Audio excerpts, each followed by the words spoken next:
Hurricane by John Rocco.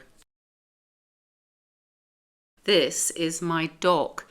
Really, it's the neighbourhood's dock, but nobody ever comes here except me. It's very old and splintery, but it's my favourite place in the world. It reaches way out over the river, and from here I can fish or crab or swim or just watch the minnows dart between the rocks. The water that flows underneath my dock comes all the way from the sea. At the end of each day, I walk home past all the other houses in my neighbourhood, but today feels different.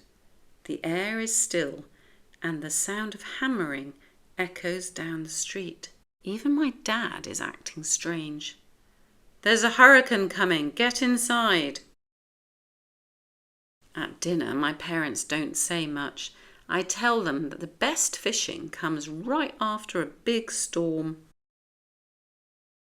That night the wind roars and rumbles like the sound of 1,000 waves pounding the shoreline. My window rattles and the whole house shakes. The rain doesn't fall in drops.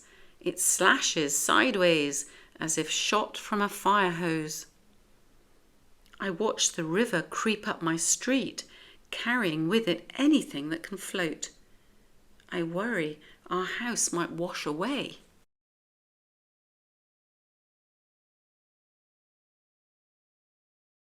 I shut my eyes tight and try to sleep, imagining what might wash up underneath my dock. The next morning is silent.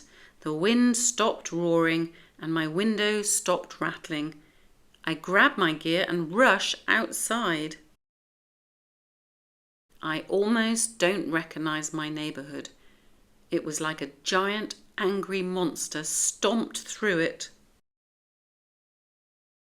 When I get to my dock, I see that the monster destroyed that too. I ask all my neighbours for help. Sorry, I wish I could. We can't, but end up helping them instead. Everyone needs help. By the end of the day, it starts to look like our neighbourhood again, but my dock is still wrecked. I know what I have to do. I have to rebuild it. I grab all the tools I think I need and get to work. Most of the wood is rotted, but I use whatever I can find. And day after day I continue to work on my dock. Just when I'm about to give up, help arrives. The whole neighbourhood comes down. We put in brand new pilings and bolt new boards between them. We nail down the decking and cover the tops of each piling with fiberglass to keep them from rotting. Finally, we add cleats for boats to tie up to it and a railing to make the new ramp safe. Together we rebuild my dock. And it becomes our dock. It is my favourite place in the world.